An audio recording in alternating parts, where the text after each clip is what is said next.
Good morning, good afternoon, whatever it is, wherever you are in the world, right? Isn't that what they say? This is the Sunday show. We are back. Um, yeah, the stand is around, so I promised that we would do the Sunday show. Arsenal fan circle here. Pull up a chair. You're all welcome.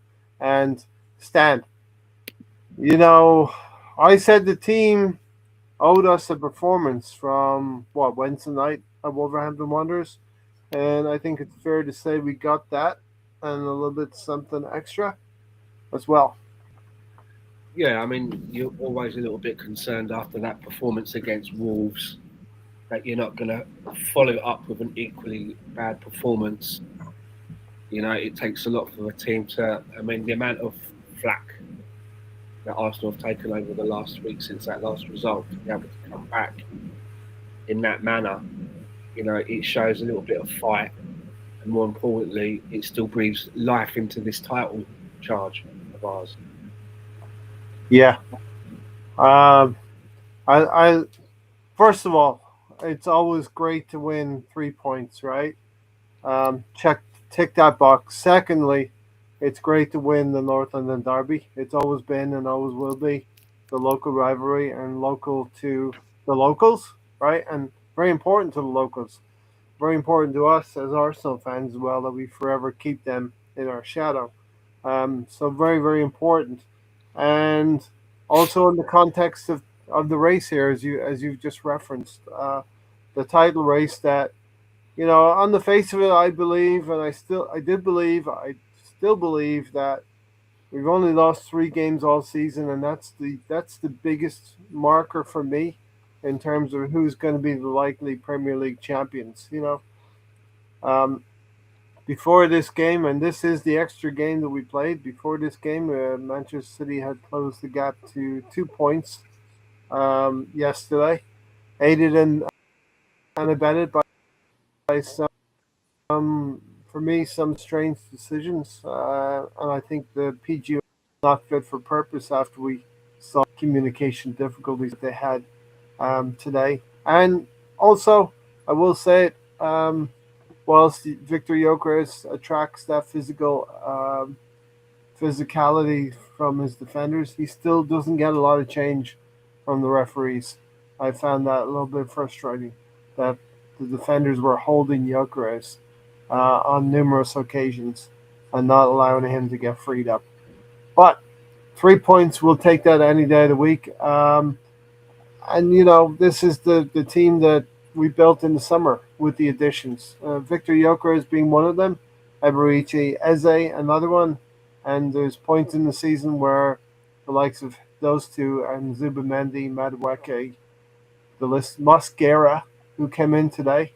Uh, a lot of the fans had been critical of Arteta's time management with Yuri and Timber, so it was always good to see that as well. So there's a lot to unpack, right, Stan? Yeah, I mean, and it's not only, as I mentioned earlier, is it nice to bounce back after the performance against Wolves, but it's especially nice.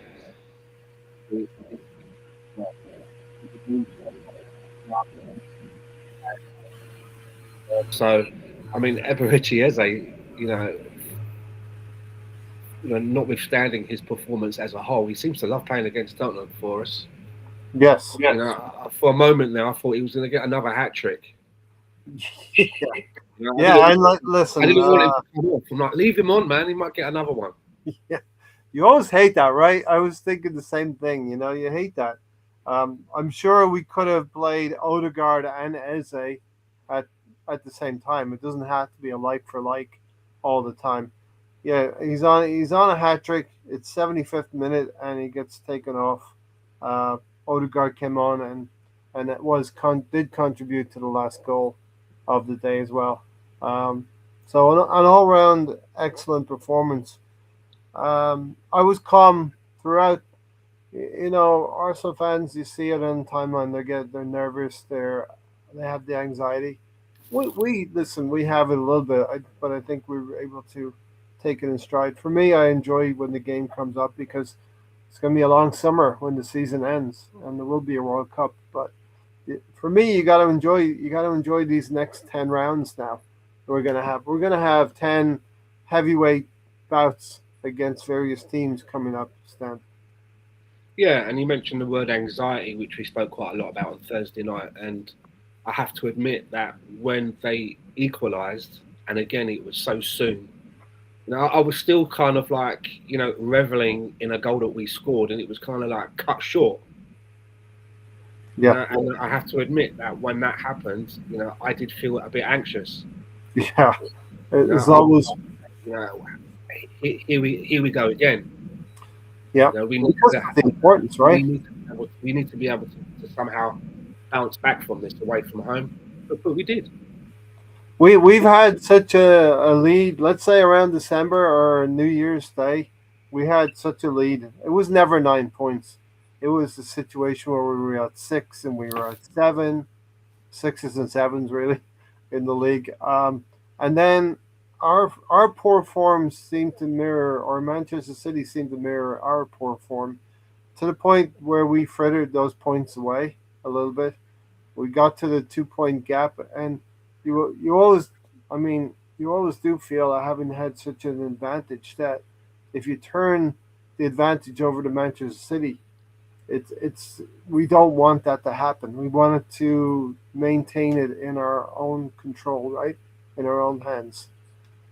Yeah, and seeing the gap go down to 2 points after City played yesterday, the pressure was on. Make no doubt about it. The pressure was on. It was up to Arsenal to find a way to try and increase that lead. And again, we can't ask any more. We can't ask any more from the team. They've done exactly what needed to be done, and they've done Makes it. And I think they've done it in good style as well. Yes, makes you actually wonder where those performances have been in the last month. The urgency was there from the start, right? I have a note here after 21 minutes. Arsenal's resolve is there today. Three exclamation marks. Like we were on it, and we were peppering their goal with shots, left, right, and center, um, and we maintained that throughout the course of the game. Now, um, obviously, I also felt that Igor Tudor, whoever he is from Juventus, coming in to be the Tottenham manager, I felt that they would give it their best effort for maybe an hour, you know, and then they would tire a little bit in the second half, and thankfully that's what happened. Um, your thoughts on the lineup? David Raya, Timber, Saliba, Gabriel, Hincapi, Zubamendi, Eze, Rice, Saka, Gyökeres, and Trossard. I think the thing that surprised me the most was the bench when that there was no Ben White. I wondered why that was. I hadn't Right. heard him getting injured, Yeah. so I was quite surprised to see him not being on the bench, especially with how tired Timber looked in the previous game. Absolutely cream crackers for me. So I was I was surprised to see him start, but maybe there's a problem with Ben White that we don't know about. Mm-hmm. Um, but Mosquera came in when the time was right, and I like the way that Mikel didn't try to hammer Timber all the way through the game, and run him into the ground. Picked up a yellow card as well quite early on, which probably helped that decision. Yeah. If a player starts getting tired and they're on an early yellow card, it's quite easy for them to make a mistake, which could cause a second booking. So, yeah. Other than that, I thought the lineup was probably one of the best that we could put out. I was also pleased to see that the manager put on Eze instead of Odegaard, because I just feel of late that Odegaard hasn't been warranting a starting place, even though that he's the captain. And he showed faith by putting Eze in there, who hasn't had an incredible amount of starts since he's played at Arsenal, but it paid dividends. Yeah. And I was thinking as well, when you've got a player that scores a hat trick against a team, you should maybe give that player another chance against that team. Okay. So You have bogey teams, right? You have bogey teams that always come up against. And as a pro player as well, you've got teams that you have players that always seem to do well against certain teams. And I think that you should, even though that could be superstition, I think that you should always go with that. And it again paid dividends. yeah, we saw against Wolverhampton Wanderers by Kaya Saka scoring a goal against Wolves, and They are the team that he has scored on the most. So, that I think that holds some water there, Stan. Eberechi Eze, um, confident against Tottenham in the return in the other fixture at the Emirates, scoring a hat trick and coming back and being a key part of our attacking play today. There was a lot of pace. There was a lot of connectivity to our play. There was a lot of link up. I really liked the way we moved the ball throughout the game, and there was no point. There was some point in the middle of the second half. We get a 3-1 lead. I'm thinking to myself, what's the mentality going to be here? Do we push on, or do we hold on? You know what I mean? At Yeah, 3-1. So I think what we're saying is kudos to Mikel Arteta. I know it's the boys that go out on the pitch that have to execute and perform, but Mikel didn't overextend Timber.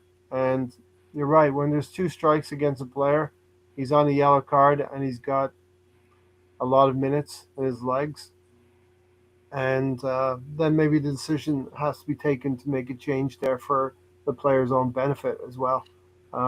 Timber picking up a yellow card from a misplaced pass. It was the second time for me that he did it in the first half, and it was just a little bit loose at the end. So we're saying Mikel Arteta pretty much played a good game on the sideline. yeah. But so did the players as well. The players, they were up for the game. Yeah, There were a couple of things that annoyed me. The main one being, and not put a damper on anything, was after we scored the first goal. Declan Rice is shouting and gesticulating to everybody about keeping switched on, and then the one that's doing all the shouting and gesticulating and is the one that actually is at fault yeah, for that second goal. yeah, And then and then his reaction is just to be like, I'm sorry guys, what I mean, my bad. And it's like, well, a moment ago you were the one cheerleading everyone to, like, keep switched on and let's not let them back into the game. That was the only thing that really annoyed me. yeah. In Like you said, you get that. You make the breakthrough, which at the time was in the 32nd minute through Eze. We'll go through the game as well, but you make the breakthrough, and you think, all right, leading up to the 32nd minute, I'm saying we're playing well here, and we need to be rewarded by getting a goal, and then we scored a goal, and it's great that all of the team get together in a huddle and they tell each other, great, great, great goal. We're 1-0 up. Now we have to concentrate and not let it slip, right? And 2 minutes later, and yes, Well, it Declan wasn't even Rice two gives minutes later. It was 26 seconds later. yeah, on the clock, 26 probably. seconds Yeah, later, they equalised, right? yeah. Declan Rice has the opportunity to welly the ball, as we would say in Ireland. You probably have heard Yeah. that as well. Welly the ball, give it something down the line. There's even a player down the line. He refused that somehow and wanted to come back inside. Colomorani steals it from him. Uh, Listen, Rice is the one who's given the chance because Tottenham had nothing else of note in our area in our box, and we gift them a chance. Declan Rice is giving the ball away. For me, Saliba goes with what he thinks is going to be the first shot from Mawani and puts his foot there, and the player lets the ball roll just a little bit further and then gets a shot away. Um, it's just like you do all of that hard work to get into the lead stand, and then you concede what looks like a sloppy goal. Yeah, and it's all square again. You're back to exactly where you started from. And I think, Hmm. you've got to give the team a lot of credit for being able to get back into the game in the way that they did away from home at your rivals. Because I would imagine that goal going in must have taken a lot of wind out of the sails. Yeah, You've just managed to squeak ahead, and it was a good goal by Eze as well.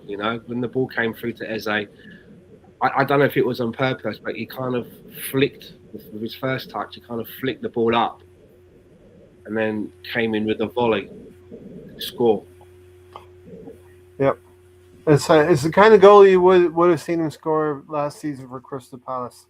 Um, I believe he's trying to bring the ball under his spell a little bit. So he's trying to maybe kill it and stop it, but the ball was just a touch behind him. That touch lays it up, and Eze's just such a good technician that he's able to maneuver his feet, maneuver his body to be able to get a good shot away before it was being closed down.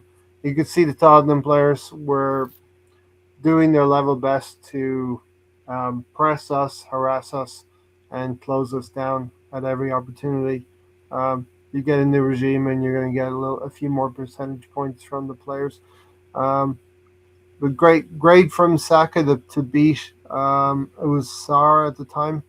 He had come up against Jed Spence earlier in the game and not got a ton of change out of him. The ball comes in though, but a great technical shot from Eze as well. And I think just talking about Saka, I think within the first half hour of the game, he'd had 4 fouls on him. And they were Yeah, doubling up. Sometimes it looked like they were tripling up on Saka to try and not give him any room. But again, he still forged ahead, and his tricky little footwork in the box. He kind of lost it the first time, but recovered, and the ball goes through the legs of the Tottenham player, hmm and he creates a chance.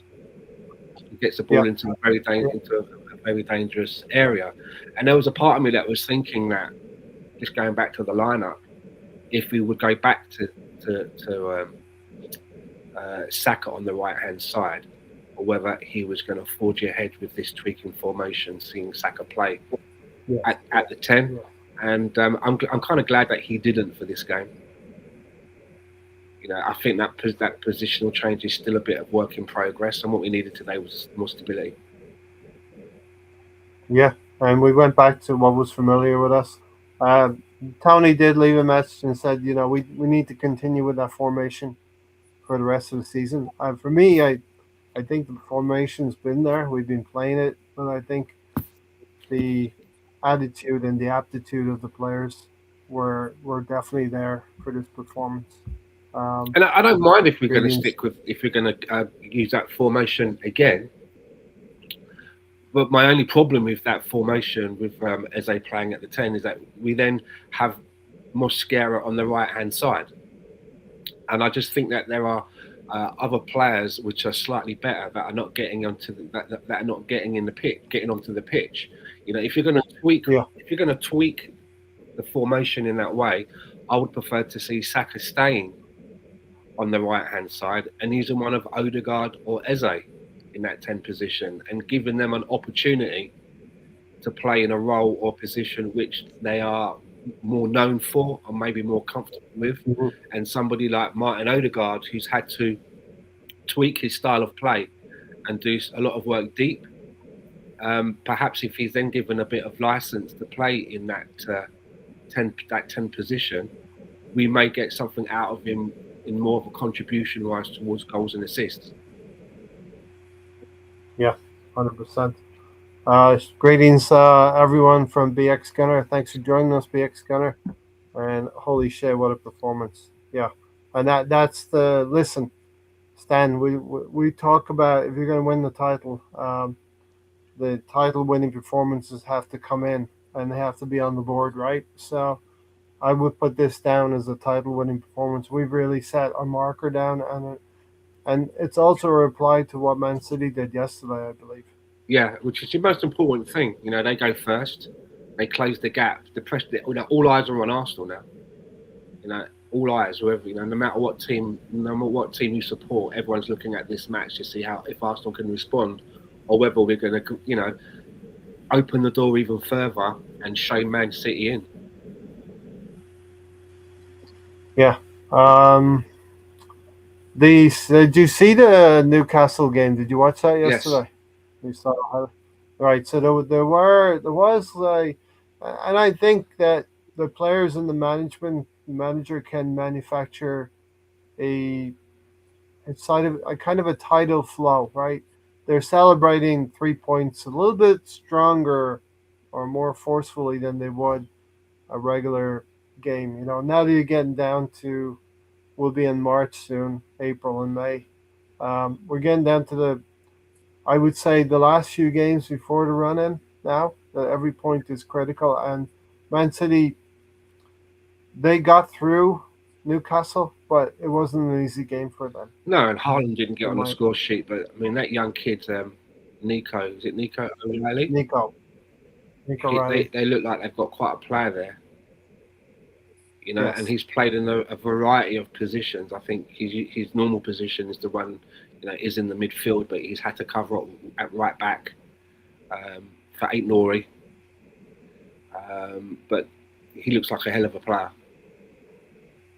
Again, Yeah. another one that they've managed to Yeah, he's a decent player.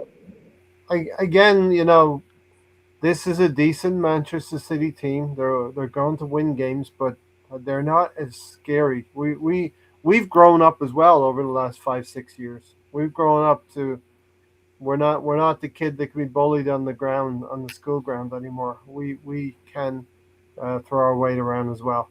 And this Man City team, there's nothing to fear. And even going to Etihad in middle of April, there's nothing to fear in that. We've got to embrace it. Now, of course, I'd love to have a 6 or 7 point gap going into that game, but we'll take it as it comes. BX said Saka is the elder statesman is key to unlocking our success, and he's gotten. I don't care about the money as long as you're performing, right? He's got himself the improved contract this weekend. Yeah, there was cool. There was a Uh, scary moment when he took an injury in the first. Was it the first in the first half? He was down for quite some time and was immediately waving over towards the bench. And I was thinking, he's not going off already, is he? You know, he's not going to. We're not losing him already. And you know, okay, we have Madawaki as a backup, but I felt that that it was going to be a little bit more dangerous for us if he was going to go off so early. yeah, and maybe it was a twisted ankle. They were talking about maybe a twisted ankle. He went down under the weight of Javi Simmons, I think it was. And Madueke did come on for him late on. BX said the way Odegaard linked up for the last goal showed that Odegaard and Saka have had the keys this whole time. I mean, the ability is there within this squad. I mean, we've been saying that all season. The the the skills are there, and you know we need to score about 3 goals a game now to hit the 80s in terms of goals scored, which would be another marker for a season. Gary has joined us as well. There we Hi, go. Gary. Hey, Hello, Gary. hello. Hello, hello, Hello. hello. Happy days, right? I mean, Right. a 4-1 win, not even a 3-1 win, a four We one win. won. Nice little, yeah, yeah. And we got the performance that we asked for on Thursday night. You know, um, we had the disappointment of Wolverhampton Wanderers, and we got the performance that um, we needed to rubber stamp the fact that we are leading this race, leading this Premier League race. So, what were your thoughts on the game, Gary? If it's when you look at the final score, I liked it. But if you take it Yeah, in bits and pieces, it's still some of the same issues that we've had before. But you know, I'm taking the win. I'm taking a double digit goal, two at least +2 on the goal difference. Very nicely done there. They didn't get anything, and they should. They're not going to get. Most teams aren't going to get anything against us, but we still gave away that silly goal. what they got is what we gave Yeah, them. yeah, and that's like teams have been able to punish us every time we give them an opportunity. So somehow that has to that's the attention that we just like we kind of fall asleep at the wheel sometimes. But you know, it's hard to. I like to look at both sides of it. Like we score the goal after like 27 minutes, and then 2 minutes later, we just hand them a goal. So we need to be better at that. But otherwise, we pretty much dominated the game. And the fact that Eza and Gyökeres get a brace. I think Saka maybe got 2 assists. You know, what more could you ask for at the end of the day? That's what you want to see. They got nothing defensively. I think they got like one or two touches inside the box or something like that at one point where we had like 44. So that's what you want to see. But yeah, we still have we got work to do. But people say you won 4-1, but it's you're not happy. It's because the reasons why. The reasons why you people are laughing at us is because of that same goal, that goal that we gave up today, right? And those come back to haunt you sometimes when you're not on. So, like so yeah, yeah, yeah. And then there was four. Hey, Alonso, how are you? I'm good. Yeah, I'm pretty happy about today's hockey game, and then Arsenal winning. So yeah, pretty badass performances by the Yoke and Eze. So yeah, happy. BX said today showed what we're capable of. If we put it together, I don't think if we put it together that many teams can live with us in England or in Europe when we play like that. Um, Stan? What measure of this could be not take the gloss off the win, but to maybe contextualize it? How bad? How bad are Tottenham? You know, or is this Arsenal were good or Tottenham were bad? A little bit of Yeah, a each, little or bit of each, but I think Tottenham they were up for it. You could see that they were up for it, especially in the first half. They almost got that second goal, which was disallowed as well. After so they yes, yes, it's a derby game, and it doesn't matter how bad you're playing. Sometimes in the league, derby games they're their own kind of entity in a way, and I expected them to to give us a game. But I mean, you can see. I think it was like 75 minutes. They already had fans leaving the stadium. Hmm. I mean, what is the point of even going? See it out. See the job out. See it out to the end. yeah, First, and getting into the car yeah. park, opening the car door, and you're hearing a roar from the stadium, and you've missed it. Just see it out. That roar would have been the fourth Arsenal But goal what I'm saying is, it going could, in. it could be your team, right? And you don't know what's going on. Yeah, You hear a loud roar, yeah, you left, and you get home and you find out that you scored another two goals. So you got yeah. to see this, you got to see it out. But It's funny whenever like I was at the pub right watching the game, and majority of the guys there were like from Tottenham, and yeah, every time they make a groan or a noise or what have you, I would mimic them because it was too funny, man. It was like moments where you couldn't pass up by copying what they had to say and all that stuff.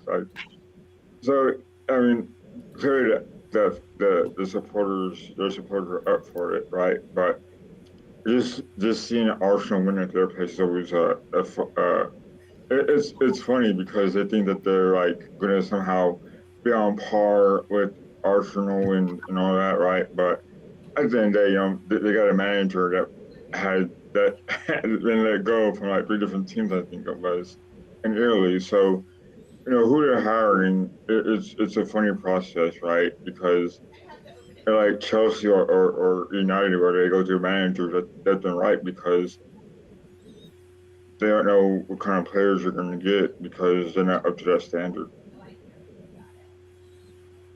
Yeah, yeah. I mean, Gary, they got the new manager bounce in terms of energy and enthusiasm, but that doesn't overcome. Most times, it doesn't overcome ability, which is what we have, and a Yeah, cohesion in the way we yeah. played. I don't. I mean, unless I missed it, I don't think they are a team that, at least the way they're constructed this season, are better than a lower half team. Like they just one, they don't have the Hmm. depth. Two, they don't have the depth, and three, and now they've got injuries on top of that, right? So I kind of felt like they are what they are this season. Like last season, was that a mistake? It was, did we see some like what have they changed enough from last season to this season that takes them from 16th and improves them higher up the pitch? You know, they have the same problems they have this year, and it could get worse. So, yeah, no, I don't. They could have got relegated last season. This season might be the time that it Mhm. happens, right? I mean, we saw something similar with Yeah. like Leicester and stuff like that saving themselves, and then eventually it just, the league, swallows you up, Even right? Everton, In the Gary, end, even Everton had a Yeah, couple seasons where they were just bad and they deserved to get Mhm. relegated. yeah. But they've responded in kind, right? They're not there now, Yeah, right now, right? So, but Yeah. we've seen Leicester go from winning the league to like out of the league, right? So, Jesus Christ. it'll be tough if they don't finish outside that relegation zone. That could be really tough for Yeah. them because it's a money thing and all of that. So I think they are what their record says they are, and it didn't improve much from like what did they do last season to this season? Nothing. Yeah. The league table. I mean, Yeah, the league table doesn't lie yeah, after yeah. 28 I don't. games or Yeah, they 27 needed to games. improve that, but they Yeah. didn't. They didn't It improve does. their squad enough. We replaced 8 players. And we finished second. They just about finished outside the relegation zone. I don't think they replaced 8. They brought in 8 players, right? No, they got a So few. They got yeah, a few. Xavi Simmons, one of them, which I just think he's not he's the not a quality he's not a of needle Arsenal. mover, right? They needed needle movers like No, suppose Gyökeres and Eze no. were and Zubamendi are needle movers for us, right? Bless you. That's what we wanted them to Yeah. do, be able to help us get across the line. They don't have any of those players that they brought in that are going to help them get across the line.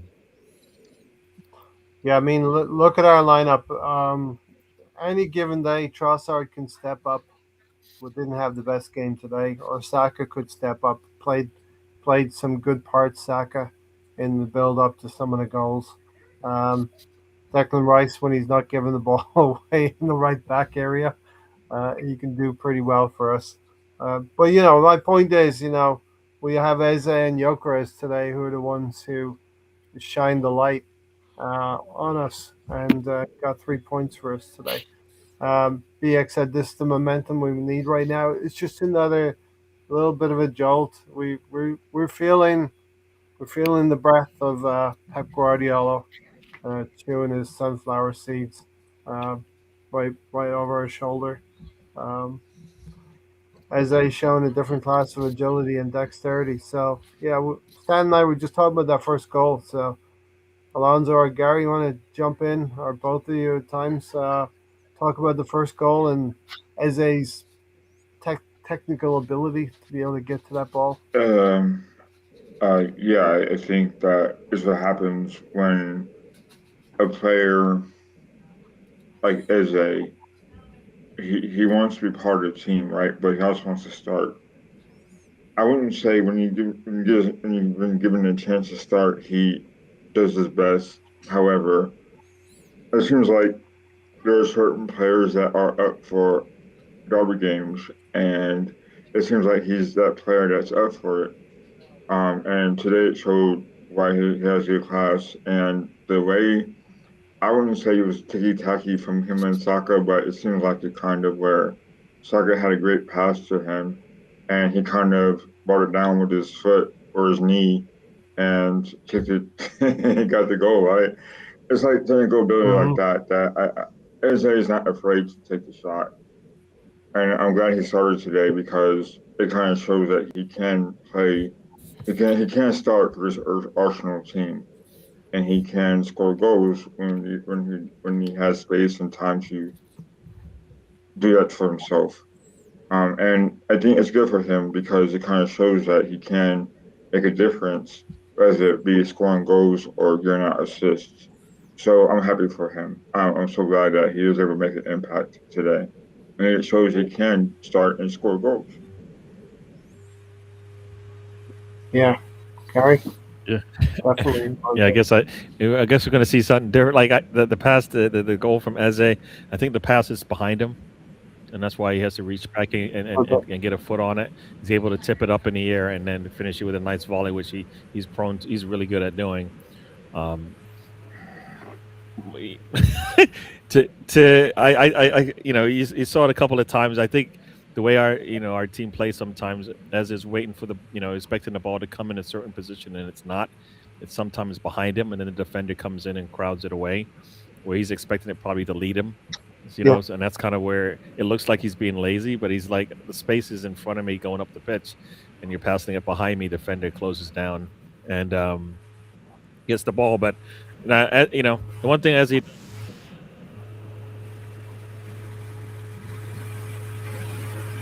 on the pitch, and that's the nice thing about what he does is if he has an opportunity, he will take it.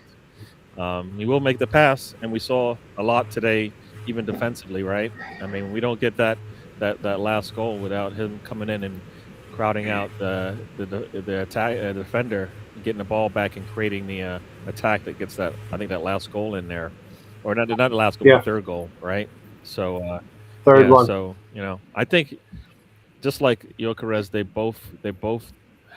can both handle the defensive responsibilities that Arteta is given to them, but they need other things in return, So today we saw why, you got a brace, and he had an opportunity to maybe get another hat trick against them. I mean, man's got 5 goals against that team. I'll take that any day. I mean, and then we're just Stan and I were just saying, then you take him off in the 75th minute and deprive him of the last 15 to try and get that. He did have opportunities. It wasn't like he didn't, to get before he got pulled off. I mean, Odegaard is Arteta's man, so it sounds like doesn't matter what Eze does, Gyökeres is going to have to play second fiddle to him, And I think the problem that I see with that is we need to score goals, and Erdogan's not helping us score goals. So we're not losing games defensively. We're losing games because we sometimes can't score as well. We should be able to hold defensively, but we can't. So we need to score more goals, at least in my eyes. Yeah. Correct. I mean, kudos to Arteta for starting with Eze in this one. One that a fixture where Eze had scored in November, right? 3 goals against that team, as you like to call them. BX Gunner said, Eze is a firecracker. Gotta let him be. You gotta let him just cook and play, right? And in and around the box, give our best attackers the ball and watch them make it happen. My question about Eze is that he's looked so good in the 2 North London derbies and scored 5 goals. What is it that he's doing different in those games compared to the other games? I don't believe it's an instructional thing. I don't believe that for those 2 games he's been given some sort of magic words by the manager that's made him do something different. I don't understand why. You can see what the player can do, but why has he only managed to get it done in those fixtures? Do you know what I mean? We know that he's a lifelong Arsenal fan, and obviously it's a derby. But just for his own sort of self-respect, what is it that's gone missing in a lot of all of the games in between, where he's looked quite ineffective at times? I don't understand. You can see he's got it right. We saw he had it at Crystal Palace. There's a reason why we spent money on him. Mikel Arteta took the phone call, brought him in. What is missing in these other games where he's not looking the same player as he is in these 2 North London derbies? I can't put my finger on it. Is it the fire in the belly? He had the fire in the belly for these Tottenham games, but most of the team if it's had fire it in the belly, you would think that a player moving from Crystal Palace to a team that is a heavy contender to win a Premier League. I mean, how much fire in your belly do you need? I mean, he's just gone from one end of the spectrum to the other. He was a million years away from ever winning the league of where he was. He's been identified and brought into that team. You would think that if that's not motivation enough, then I don't know what is. But I can't put my finger on it. I can't understand why we've not seen more of it. I think. Is it trust? Go ahead, Alonso. If I'm wrong, but I think Odegaard was hurt also in the North London derby, and I think that they're just out of options starting at the right 8, because I believe now if Moreno was healthy, he'd be playing at the right 8, not Eze. Also, I think that Arteta doesn't use Eze regularly. So I think it's based on who's available at that position. And it seems like Eze, for whatever reason, is available these 2 past games against Tottenham. and he No, makes the best out of those situations. I've got to discount So, that because in 28 games, right, and he's already been involved in 21 of them. He's had a lot of game time. He might not have started all of those 21 games, but he's had a lot of involvement. right, my point being is that he just needs to start. I believe he's a player that needs to start because being on the bench and or just leaving him on the bench is not good for him. So my hope is then is that he gets to get picked next game to find out how he fits in or Yeah. if he does something because he did get two assists, I believe, in the FA Cup game Last last weekend. weekend. So it's not like he's not doing nothing. He does try to create and does shoot, putting in goals. However, it needs to be on a constant basis because Rudiger ain't doing it, and so I think it'll come. I think he'll get more goals and assists. So could it be, and I think Gary's gathering thoughts on this as well. Could it be that Eze's been given freedom today to be in that 10 role, to play and find the areas of the pitch that he can be best combined? Because we saw some combinations with Gyökeres and Saka that I haven't seen before from those three. Maybe the Newcastle game away from home. Could it be that? Could it be the fluency of getting some games together, as Alonso noted last weekend in the FA Cup, as they played, and then didn't get to start against Wolverhampton Wanderers? There wasn't that follow up shirt given to him. You know, so it could be a couple of those things. Gary, you got a thought? I mean, it definitely could be that, like you said, the continuity from one game to the next, building on it. He doesn't get to do that, and it seems like his defensive frailty is why he gets pulled out of games when other people's have the same thing, and they don't get that same kind of response in terms of how their manager treats them. Right? I Yes. mean, we've seen that multiple times with Arteta and how he handles certain players. I mean, I think today, I think as a whole, that midfield pretty much is having a good day, right? And that hasn't happened in many games that we've been playing. Where you could say the midfield looked really good, and we were, controlling things a little bit better and able to move the ball up the pitch. And that's been the problem. I mean, a lot of people going into this game were like, will Rice and Zubimendi actually work out? Some people see it as a struggle for them to be create so that Eze, who is the more data that midfield opportunities, and they will dribble to him instead of just pass him the damn ball. I mean, we saw a lot of that today. We saw a lot of passes to him in spaces, and we saw what happens when you do that, right? So I kind of, so I don't think it's all on him, but I think he hasn't had it felt like he's had a decent run of games where he could actually build on it from one to the next. He'll get a start and then he will be out. He'll get a start and he'll be out sometimes, right? And then, he kind of I think he needs a run of games, right? He needs a run of games. But we're not seeing that from him. It's like stop, go, stop, go, stop, go. And I think he should be a starter for us, regardless of whether it's on the right, on the left wing or in the middle, right? Yeah, 100%. You have a situation over at Manchester City where they've struggled up till the January window, and then they went out into the market and bought two starters, two players that are going to be in their team for the rest of the season. It's going to be Semenyo and it's going to be Gahi. And we talked about, are we unlocking? We see what Semenyo is doing for City. We talked about that, and are we unlocking the best aspects of Eze? Because I think we have a player in Eze that's every bit as talented as Semenyo is for City and has been for Bournemouth. I think it's just a matter of, I don't know. Did we answer what your question a little bit, Stan? Confidence, flow of games, trust, and freedom to play in that role. I don't know. I don't know whether it's a case of that the attacking midfielder part of our game, for whatever reason, this season just hasn't looked dangerous. Whether it's Eze or whether it's Odegaard, it just hasn't looked potent.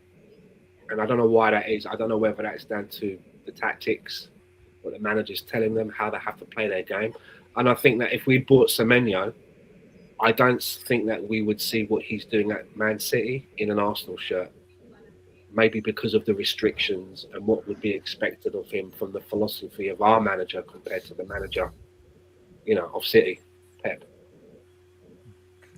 Does that mean that it's not a player issue? It could be actually more a coach issue. I think so. Yeah. I think so, because I don't think they're not bad players, are they? We've seen Odegaard have a season where he scores 15 goals and 7 assists. Eze is a guy that his more style of a play is to find the back of the net or be creative, but it just seems for whatever reason that part of the game, that part of our play seems a little bit stifled. So much so that in the previous 2 fixtures before this, he really was trying to make the 10 position more prominent, and he put Saka in there, right? So again, it's a good thing that the manager's identified that. I would rather him make those changes and try to tweak it than just try to, be stubborn about it and sit on his hands and just leave it as it is. So again, I don't know. I don't think it's the players, because they are both good players. Yes. Yeah, and leading into what you're talking about, I was going to ask the question: Did we take the handbrake off today and play free-flowing, attacking football? Because it looked a little bit different to me than what we had played up until this season. I think we had flashes of this, right, against Aston Villa at home when we put them to the sword because they'd beaten us earlier in the month. We had this in the Tottenham game at the Emirates. As BX said here, in terms of marching onwards towards the title, this was what you wanted to see. These look like championship performances. Yeah. If you're going to go on, Liverpool had some of these games last season, and the door was left open to them to go ahead and proceed and finish the season out unchallenged, really. But they had performances like this last season, and we're starting to see a few of these now from Arsenal as well. Going away to Bournemouth, there's a few performances in there, but we need more. We need more of these performances, and in the next 10 games, this is what we need, right? I mean, it's stating the obvious, but this is the kind of way we would need to play in order to win home and away in the Premier League.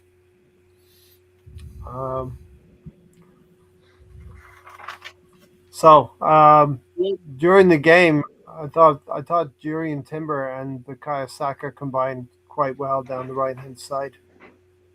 We kind of opened up the door. We talked about the first goal. We got in there in that area to get the first goal under Eberechi Eze. Alonso?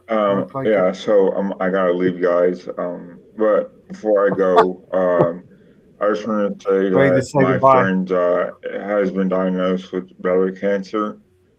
He's an Arsenal supporter, so this one was really helpful for him. So I guess if you guys can pray and give positive thoughts. His name is Matthew Knight, and he just found out recently. So he lives in Dubai, and he's from London, and this one cheers him up, but he's got to go through a lot of help for him to get better. So tough road ahead, right? Yeah, he just had surgery today, so hopefully he'll be better soon. Okay, sort of dedicate the show to him here, Alonso. Thanks, pal. See you guys. Yeah, nice to see you. Bye, man. Take care, Alonso. Goodbye. Yeah. Bye. So Stan, I thought we combined quite well on the right hand side. Jurriën Timber and do me a favour, mate. Can you change that layout? I hate I hate that layout. It drives me mad. I don't like it. Go to the little squares. I was getting the feeling that you were feeling that way. This guy's so picky. I know, I just don't like it. He's like, it doesn't show off my left and right side the right way. When you squeeze in, you need a little bit more. You need a little bit width on both sides. Is that what it is? Kind of sandwiched in a bit. He's like all squeezed. I feel like that. I feel like the Well, ham bear with your me two here. slices of bread. I am not as great with Restream as I am with StreamYard, so maybe Gary can talk me through which one I need to do. Yeah, I don't know. But yeah, I'll play around with it. I don't have the admin screens up because, of course, I'm not an admin on here, so No, you I don't. don't. Yeah, yeah. All right, Stan. I'll try to switch it around. If you can, it's not, no worries. Yeah.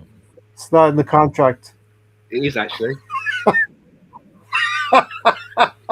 There you go. Chat. Gary's got a second That's Gary's best. I that's switched Gary's cameras. That's best what side. happened there. I didn't even know I second switched camera. cameras. That's- Yeah.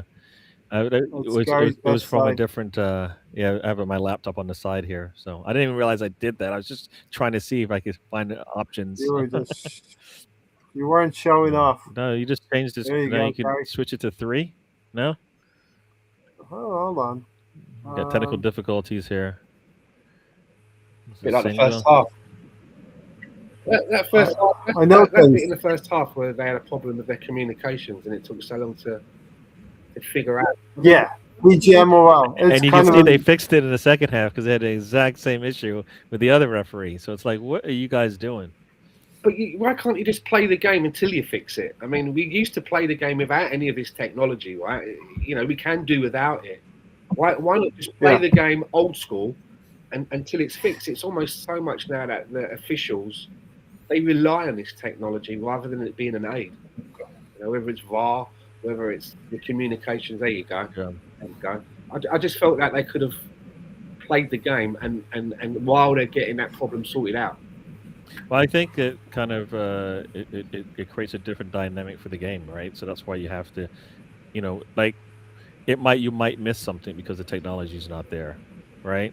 Not that they're not screwing it up anyways, but in reality, like you want it to be the same game played out the same way for the full 90. If you're going to use the technology for the first, whatever number of minutes in the game, right? I think it was 8 minutes in or something like that. Yeah, When it all happened, right? So they, Oh, very early. Yeah, it was early. so, yeah, And then it was nice. It was nice at the end of the 45 to see 8 minutes of extra time. You're thinking maybe we could push and do something in these 8 minutes to get the lead going into the dressing room. Are you PGMO? No, we're not quite as shambolic as the PGMOL. we get our decisions right around here. But we do have to refer everything to Tony, right, for the final check. He's the VAR checker. Tony's in the background somewhere. Huge victory indeed. I don't do it on purpose to derail Stan and Gary's momentum. Yeah. Exactly.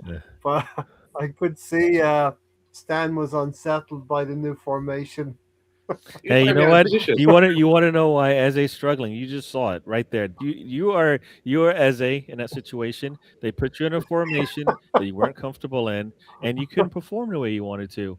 And you know what? And guess who Yeah. you blame? You blame the architect of the formation that was there, and that's Ray. So you know what? The You want to manager. know what's going on know. with Eze? You just experienced it. How did you feel? You didn't like it, There you right? go. You Yeah. didn't like it. Yeah, you didn't like it, did you?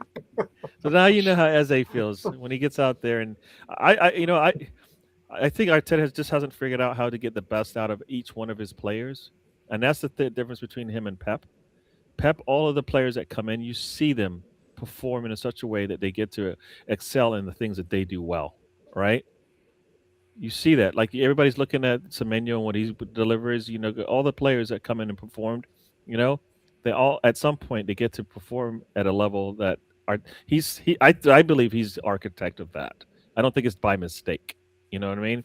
Whereas I think for Arteta, if you work within the system and you can overcome any of the difficulties that some players have, you'll be all right. Like Saka, when he's healthy, it doesn't matter what Arteta tells him to do; he seems to perform, right? But not every player can do that. Sometimes a player will go, "Look, this is my skill set, coach. If you put me in a position to do these types of things, I'll excel." And I don't think Arteta does that. So these players have to try to find their way. Like Gyökeres has to find a way Right, he's expecting the ball to be delivered a certain way. It's not going to be delivered that way, so then he's got to readjust everything that he's learned how to play for the last 5, 10 years and fit into this, as opposed to Arteta figuring out a way in his system to get the best out of his players. I think 100%. that's something that Arteta needs to figure out, because not every player fits your scheme. Right? When if I told you we needed Kai Havertz to win leagues, and that's it, that's not good. That's not good. The teams can't depend on one player to make a system work. It can't, like, right, because they're not available 100% of the time. Either by the fact that they can't go 90 minutes for 50 games in a season. You will have to rotate. You will have to bring somebody else in. You should adjust. We don't adjust. We just expect to play the same way. And I think that hurts the it hurts the creativity of some of our players. Right. Right. There's no like right Yeah. now. I don't think Martinelli should start for us in the league, but every cup match, let him go. Right. I don't Yeah. think Trossard is an everyday starter on the left wing for us either. But you have an Eze there, right? So I say, But Yeah. why do you think that is, I'm not. Gary? Why do you think that is that a player like Martinelli, with the goal record that he has in the Champions League, looks so different in the league? Is it because of the way that the opposition come to give us more games in the Champions League? Or what is it? yeah, I mean, I think you answered the Or question right there. Yeah, I mean, I think teams come to play us in the cup matches because they need to score. They need to score, and they feel like they need to score against us. Whereas in the league, they don't necessarily feel that way. They're happy to settle down. They're more disciplined in their defense, right? In the league, right? They're yeah. so disciplined in it, right? He can't when you ask him to show us his football IQ, it doesn't look so good sometimes, right? Too many times he just dribbles into trouble, dribbles out of bounds, and you're like, what's going on here? And that's because the team's not giving him anything. When he does get the opportunity, then he can't finish, and you're like, ugh. So it's a combination of things. So Here's I kind of felt like, yeah, he. I mean, people will talk about his football IQ being as a struggle, and we see it some games. You're like, wow, yeah, he's just right now, yeah. like against Wolves. How many opportunities did he miss for us? Right?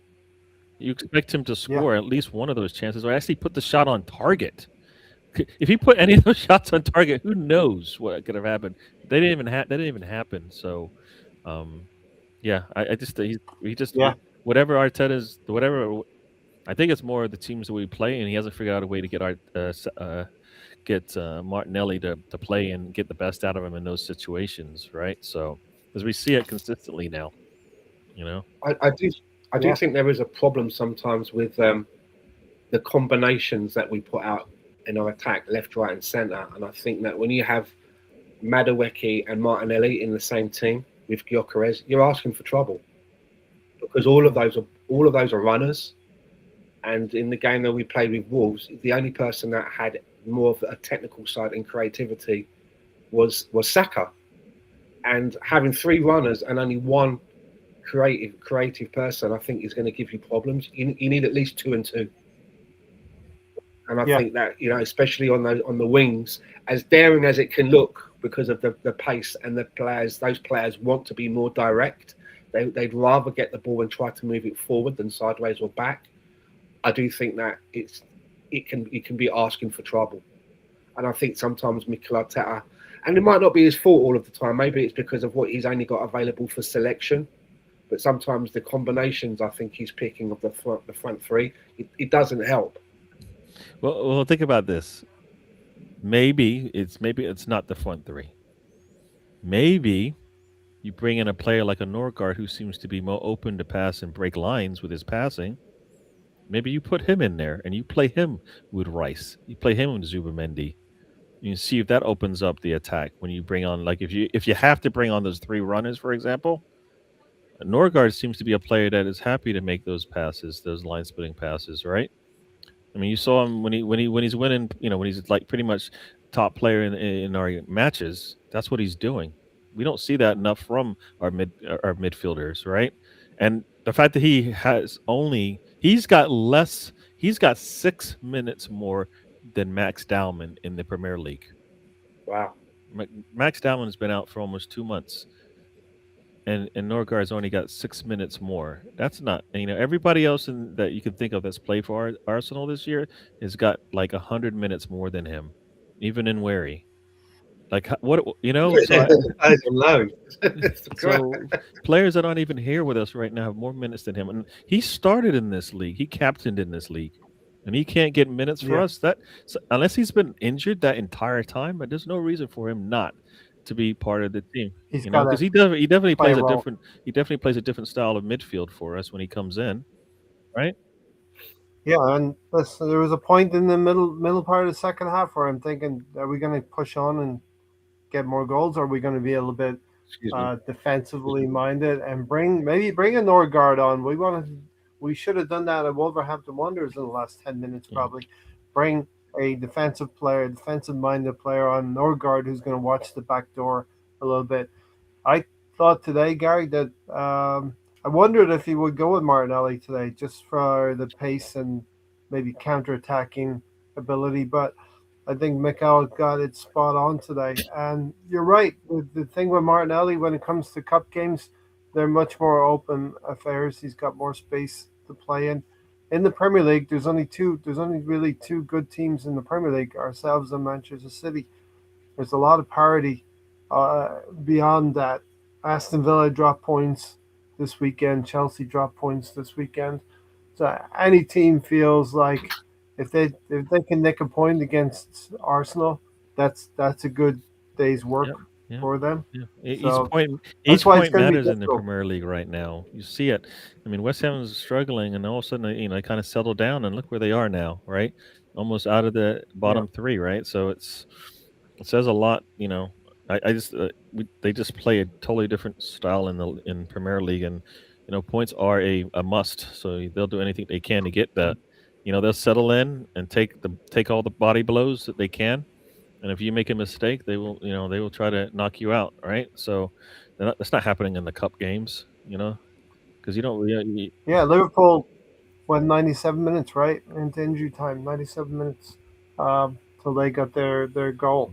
Um, Today with AFC Riddy's in the house. Today was proof again that if we stop gifting the opposition and play our own game, it's ours to Yeah, lose. And the table doesn't lie. The lost column doesn't lie. We've only had three of them yeah. all I season. also think because of the So player management, you're seeing players that are doing weird things, like today, Rice. I mean, if he's getting managed, his minutes are getting managed a little bit better. Does he make that kind of mistake? Is he overworked right now? Is he really not getting the rest he I needs? Because think that's that just that what we saw there was, he that's that's not typical of what we expect out. We have seen from him. You know, there's a time and place for that, right? I mean, definitely, I think they're being coached to play that way, but not in that situation where you have an opportunity to hit the ball down the line and get it to Saka or get it further upfield. Uh, take that opportunity, and he's kicking himself in that situation. And he was the one, as Stan said, he was the one who was saying, "Let's have, let's all concentrate after the first goal. Let's all concentrate and 26 seconds later, he's the culprit. yeah, yeah. not be a And repeat of and I think that's Wolverhampton the Wanderers." system. That's not like each individual. That's not. You're seeing it from every player, right? We've Right. seen that. We've seen that similar pass to the wrong team deep in in our third, right? Get We're get turned actually into so goals, good. right? We've seen it too many times now Yeah. for it to just be it's just one player doing it. No, every player, there's multiple different players have all done it. Ray has done it. I think, you know, uh, Gabriel's done it.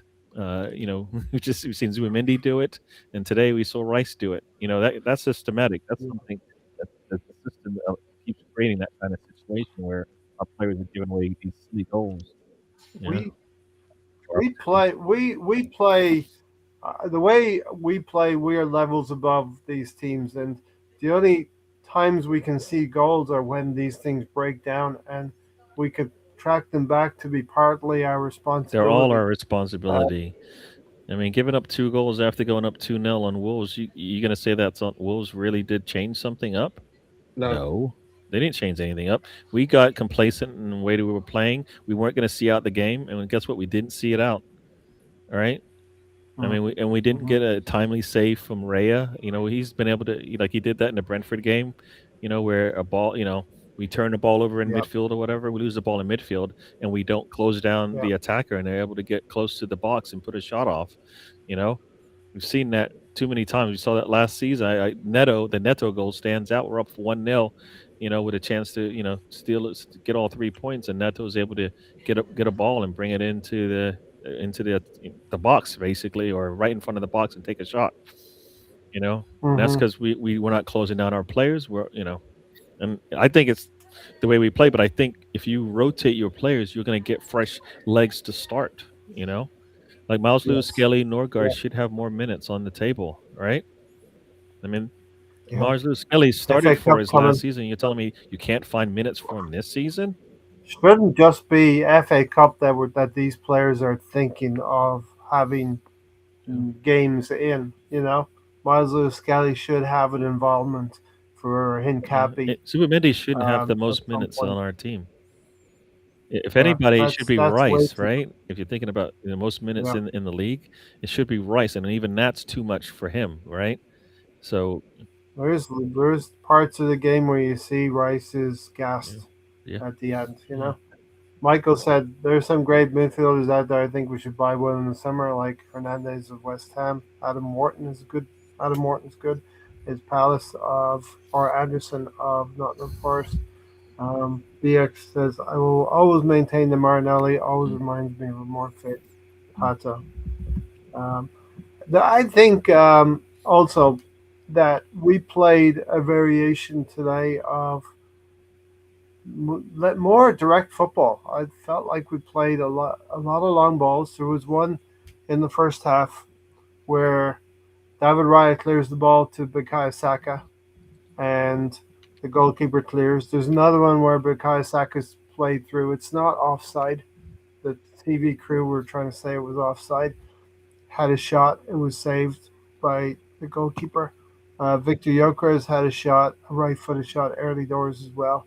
And so it was a very, very good first half. But we go in 1-1, Stan. We played really well. And that's the anxiety, right? A little bit of the anxiety that you can't blame some Arsenal fans to have. We do all before the you good guys work. continue, I'm gonna head out. So I'm gonna All see right. you guys Cheers, later. Gary. Thanks So leave for us. coming on. Ray, Take care, Gary. Thanks Amy, for seeing Stan, and stopping Lonzo, by. everybody in the chat. I'll talk to you guys later. Yeah. Adios, See ya. amigo. Yeah. Yeah, again, we do all the work, Stan. Well, they were quite fair on the commentary I was watching. Gary Neville was, he said that Saka wasn't offside for that opportunity that got saved, but also as well, I mean, Trossard again got himself into a nice scoring position, but he just took that one extra touch to try and get it onto his left foot, and then he just sent the ball into space. Yeah. But a bit longer. We were a bit more direct, I thought, right? We played some long balls through the middle. Victor Gyökeres was getting on the end of something, so we could win 1-1. Second half, we didn't have long to wait. Victor Gyökeres scoring a cracking goal in the 46th minute. And maybe Gary, I think Gary just mentioned that he's had to adjust his way of playing to suit us. We've had to adjust our way of playing to suit him. And this seems like a ball where he checks back onto the edge of the box and is played from, almost the halfway line on the right side of the field. Has he changed the way that he's playing, or is it that today his finishing was on point? For me, I think it's more of the latter. I think there's been opportunities in the before this that he's had plenty of opportunities where he could have scored goals, but his finishing has let him down, or his first touch has let him down. I don't think it's the style of play. I think it's his own ability, personally. And today, I thought he was probably the best game that he's played for Arsenal. He had a good strike this game. He was a nuisance, and he took his opportunities really well. Mm-hmm. And he showed for the ball, right? Instead of taking a shot and falling over. Yeah. We've which seen some of invariably that. he seems to do quite a lot. I'm pleased for him. For me, I'm hoping that this is some sort of a springboard to him to start putting up more numbers between now and the end of the season. That's what I hope for. Yeah. And And I don't know if I'm convinced yet because I've seen more bad performances than good, if I'm going to be fair. But you yeah, can't take away that he was the man, that he wasn't the man of the match today. He was. And his finishing, he took his chances. And that's what you need. If you're only going to get a couple of chances, you got to take them. That's what yeah. Erling Haaland does. You know, you got to take those chances and make them I don't count. know if And he did today. Two very good finishes. yeah, it's hard for me to split the man in the match between Eze and Gyökeres, so I think that they should share the accolade for me. Um, I thought Eze was outstanding today as well. Um, Gyökeres showed with the 2 goals as well. Um, Just speaking of a man of the match, that trophy thing that they get for it's fucking horrible, isn't it? the big yellow thing, It looks like a water bottle. the canister. It looks like something, it's like something, something a water, something that holds water. Well, is there champagne or something in it? You don't get that, no. You used to get a champagne in that, but I think it's because of drinking as such. Yeah, The wildlife. I mean, you don't have to drink it. bad I luck. mean, I would say as well that a lot of players that win those big bottles of champagne, they don't drink it. It's part of the display, right? Yeah, they put it on the mantle. Display for your personal achievements. You don't go home, drink it, and then throw the bottle in the bin and move on. You keep it, right? But that thing that they get, it just looks horrible. Who got it today? Was it Gyökeres got it today? Yeah, or Gyökeres got it today. Gyökeres did. Yeah. That's all. I mean, as they played well, also I believe. But Yeah, great goal. Both of them, and they were the main contributors, right? Yeah, I mean, it was only a season or so ago where I used to come on here and say, like, where are the braces? Why is it we don't have players that are unable to score a brace or a hat trick? They score 1 goal and then that's it for a couple of games. I always think of you, Stan, when that happens. I always think of you. It's like exactly, we got double braces right. today. I mean, there you go, Stan. There you go. We got 2. They're definitely improving in that area. Definitely improving in that area, which pleases, which warms my heart no end. Yeah, and for me, the goals scored, we're improving on that as well because we were sitting on something like 52 goals after 27 games. If you're going to go on to win the league comfortably, you have to tack on another 20 some goals in these next 10, 8 games, whatever it is going to be. And talking about Gyökeres, I actually was thinking that he's on about 8 for the league now, and 3 of them have been penalties.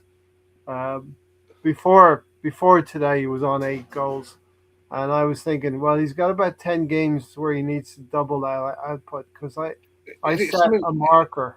Is it something like he's scored 8 goals now in his last 12 appearances or something like that?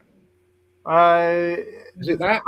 It could be because you have the cup games as well, FA Cup as well, things like that.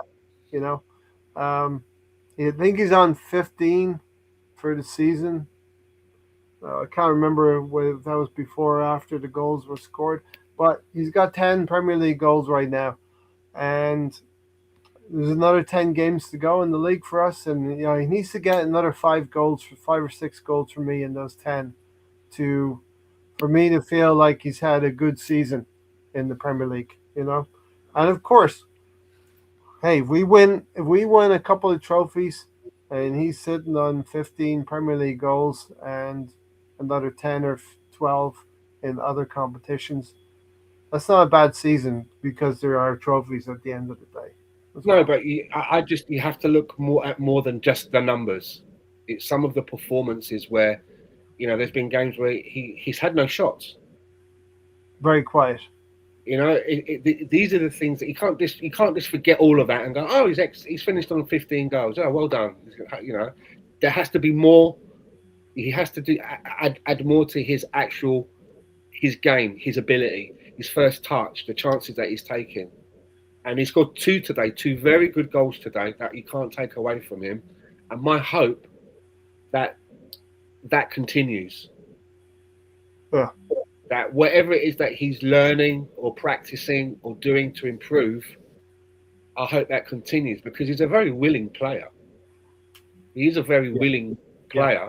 But there's been a lot of times where, early on in the season where you felt to yourself like, why is he marking the defenders instead of the other way around? Why isn't he trying to get separation from the defenders to create himself a bit of space instead of almost trying to like mark the centre backs? And a little bit like when you had the previous setup here with you and Gary, that's a little bit like Gyökeres in between two defenders sometimes and not trying to get enough separation. And if it's a case that he is a late settler, I'll be more than happy. But as I say, and I know it's not that I'm digging him out. Just from what I see, the problems that he's had early on in the season is more down has been more down to his ability.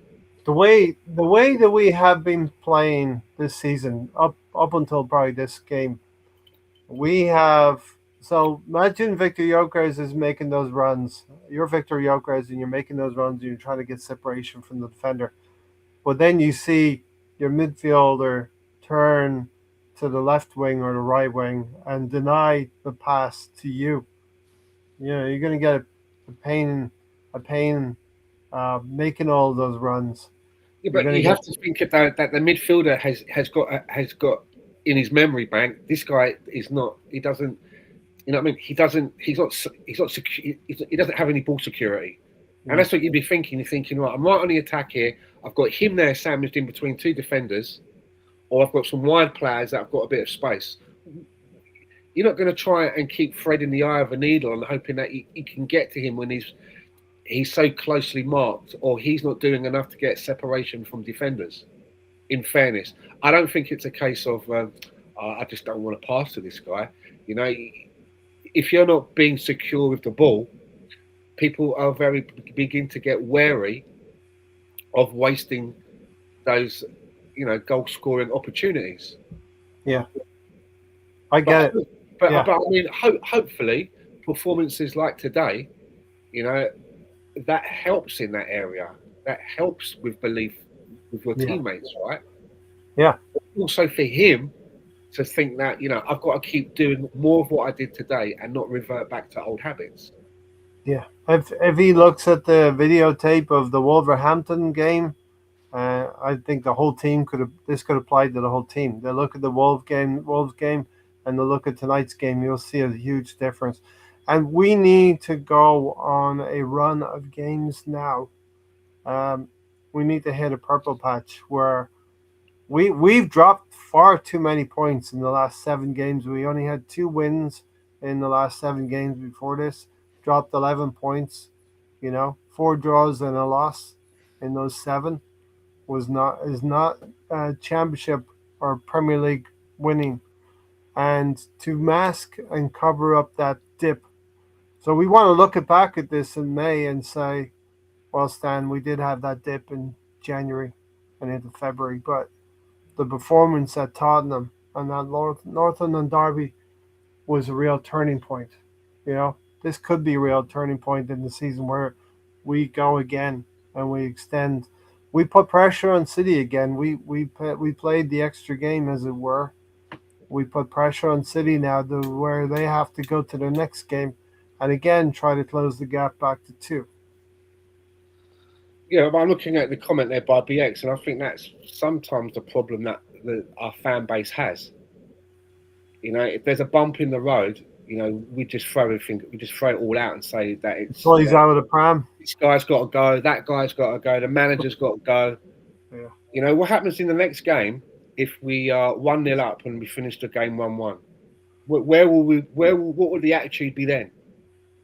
This is what I'm saying is that, of course, you can be personally disappointed, and obviously we do a podcast sometimes twice a week, and we're going to discuss these things. But I think that we have to sometimes temper it a little bit until we get to the end of the season, until it's all done, and then you can look back and say, right, this guy here, he isn't what we need if we want to get over the line. That guy there needs to do a little bit more here. The manager made mistakes with some of the changes or not utilizing certain players enough. Because we're not going to win every single game. It just doesn't work like that. And I get it with the last game because the last game was a catastrophe. It's not like we managed to come away from Wolves with a point and they played their best game of the season and really came at us with a game and we struggled and we had to just get out of there with a point. We had it in the bag. Yeah. It was in the bag, man. Yeah. It was in the bag, which makes it even more disappointing, right?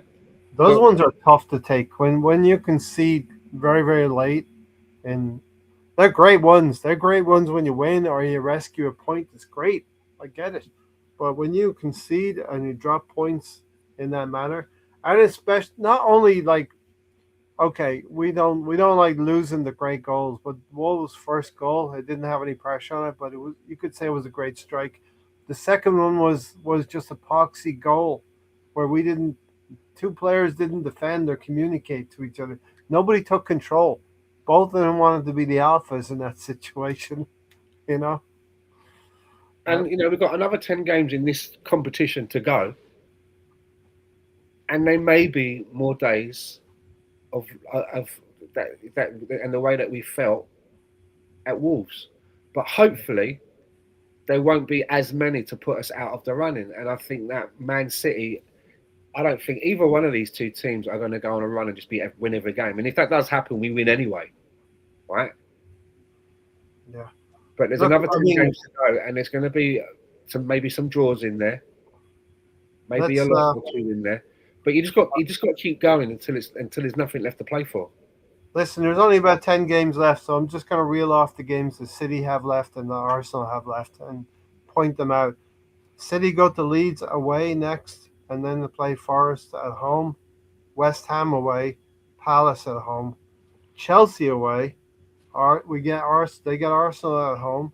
They go away to Burnley and Everton and Bournemouth in the last 5 games, and they play home to Brentford and Villa. And maybe Villa's still got some interest in staying in the top 5 at that point in time.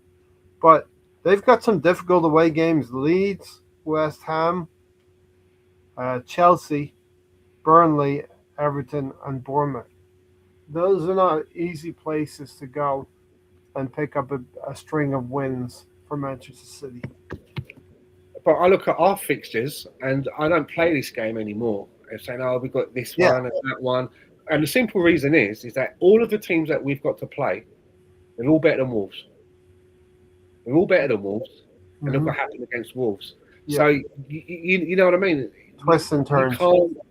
You can't really legislate and start, this one will get X points here, that one. It really does. It really is down to the day. What happens on the day. And, your players have to be in the right frame of mind, and they have to be on their best game each and every game, because if they're not, you get what happens in the last fixture against Wolves. That's what happens. Yeah. That's what happens. So, looking at who we've got at home and who we've got away in the next games, for me, that Wolves game has totally changed the way that I look at it now, because they're all better than Wolves. All of them. Yeah. And what does that mean? You can't be because you lose to Wolves, that means you're going to lose to all the others because they're better. It doesn't work like that. No. That's why, when we say, well, on paper, you can't really say that, right? Because we don't play on paper. Right. And what you do is you meet teams when they're in a run of form. They're either in a run of form or out of form, And sometimes you're lucky in the fixture list where you meet a team that's not playing well at a certain time in the season. And that can happen more than once. But generally speaking, it all evens itself out, right? And all right, so let's wrap. We can wrap this up in about the next 20 minutes or so. 20 minutes, as long as that. Huh? As long as that. Yeah, you want to go shorter? We can go shorter. I don't mind. We got to talk about the second 2 goals though.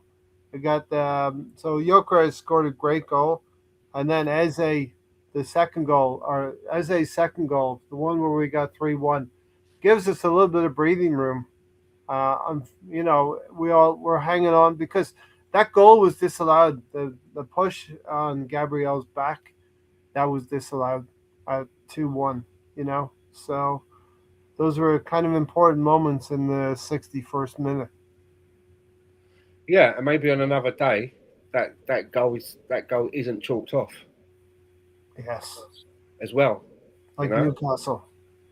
yeah, it isn't chalked off. So I felt that the referee didn't have too much of a bad game today. To be fair, He played well. I mean, there was a couple of, if you want to be really nitpicky about it, there's a couple of yellow cards that could be dished out to them at certain points in time. I thought Kolo Muani was being very physical with Gabriel and should have been probably penalized. I don't think he even got a yellow card. Um, Bissouma and Simmons, Xavi Simmons was another one also. Um, yeah, so we have that disallowed. Then we get the third goal, Eze, and Eze's breaking through the middle. He passes it to Jokers, and Jokers flicks it around the corner. Eze's able to continue on. So Joker has taken that defender out of the game. He's able to play a ball to Saka. Saka gets a shot off, which was blocked, and the ball falls to Eze in the box. And it's perfect. Falls perfectly for him, and he's got the technique just to sweep it into the goal. 3-1 lead. yeah, fantastic. Johnny on the spot. Really, he was switched on. He reacted, and it paid off.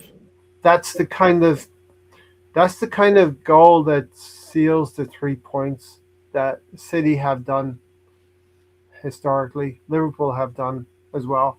Put the game to bed after 61 minutes.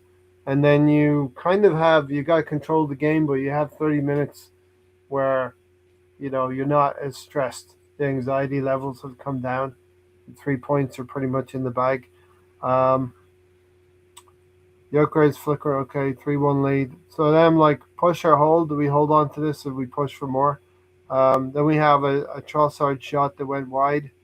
A Bukayo Saka's shot that went. He was given the ball, Saka was, and he cut inside and tried to go near post, went just wide as well. Gabriel and Trossard were bottled up Richarlison by the corner flag. That's kind of those are the kind of things as fans you see the team, the togetherness of the squad. You know what I mean? We're all celebrating. They're back to celebrating defensive things. You know what I mean? And a good save by Raya as well. Right at the death, right? Raya clears off the line from a flick from Richarlison. So Richarlison doesn't get his mandatory goal against Arsenal. Odegaard comes on, and Martinelli come on for Eze and Trossard. And Odegaard's involved in the fourth goal, just like the little cherry on top of the pie, right? Top of the cake. Yeah, it's going to be interesting to see in the next fixture who gets the nod in the midfield, whether it's Eze or Odegaard. Yeah, we don't know with Mikel what he's going to do, where his mind's at, because maybe Odegaard wasn't 100% today, and he went with Eze. We don't know. The same with Ben White. Questionable as to where he was. Joker has announced his presence. He's here to stay. He's cooking right now. And then Ray giving Alonso 20 minutes like Arteta using his squad depth. Yeah, Alonso's getting his appearance fee in, All right, so we got through it, Stan. We got through the weekend, right? We saw Manchester City get 3 points, unfortunately. There was a couple of things that happened in the City game. The one equalizer for that Newcastle had, there was an actual push in the box. The Diaz pushed Byrne into an offside position. Yes. Yeah. I mean, what's the ruling on that? I mean, how does that work if you're pushed into an offside position? I saw a press conference where the rule actually is that it's a foul in the box when you do that, And Yeah. should have been a penalty award there because you've denied the player an opportunity to score a goal. You're pushing them into an offside position. The other thing was Bernardo Silva's on the yellow card, and then he jumps into also Dan Burn, um, the kind of thing that Trossard got sent off for at the Etihad a couple of seasons ago. So interesting that City don't seem to get officiated the same way as we do, but we're in the race. We're at the head of the title race, 5 points clear, and we get a week off now till Chelsea. Yeah. It's Our next fixture is March the 1st, isn't it? yeah, March 1st is going to be Chelsea at home, and these are the kinds of games that you have if you're going to go on to win the league, you have to finish. You have to get 3 points in these games. Beat one of the bigger teams at home as well. As it happens, we're going to be facing Chelsea and Newcastle at home in the last few games. But I know you're not looking at the schedule. You're not looking at because every team's better than Wolves, but it does look on paper. There we go on paper again that we have a softer schedule, softer fixtures. You just got to count them off one at a time because next it'll be there's 9 games to go, then there's 8 games to go, then there's 7 games to go, and if you can keep yourself into the driving seat before you know it, there's literally a couple of games to go. Yeah. And this league could still go down to the wire. It could Hopefully not. Still go down to the wire. But it's a lot better today to be 5 points ahead than 2. Yes. Yeah. All right. Well, we'll leave it there, Stan. Any other final things to say, or we're good? No, we continue the march forward. We're in the driving seat. Our destiny is in our own hands. Some good performances today from some players that needed it. Eberechi, Eze, and Gyökeres, 2 players out of 3 that were brought to elevate our attacking play, who haven't really shone as much as they could have done on a consistent level. So let's hope now that with these last 10 games to go, that for whatever reason, they find a little bit of rhythm and they're able to continue to make more contributions. Because if they can do that, then there's a very, very good chance that come the end of the season, we will be lifting the trophy. Yeah, and I will just say one thing: stay concentrated. That's what I want to tell the team. But don't do what you did today. After you stayed concentrated, you let a goal in, you gifted them a goal. So yeah, we move forward. And one other final thing: every time Arsenal won the title, they did not lose the North London derby at Tottenham, and we certainly. Not only did we not lose that one, but we won it in emphatic style. All right. Thanks for everybody who is here and who is watching and who will watch on the playback. Thanks, Alonso and Gary, for dropping in. And Stan, thank you for joining me today. Good to see you on a Sunday. And we'll see if we can scare up some conversation on the Thursday night forum as well, if possible. All right. Take care, everyone. Have the good rest of your day and stay safe. Come on, you guys. Have a good week, everyone.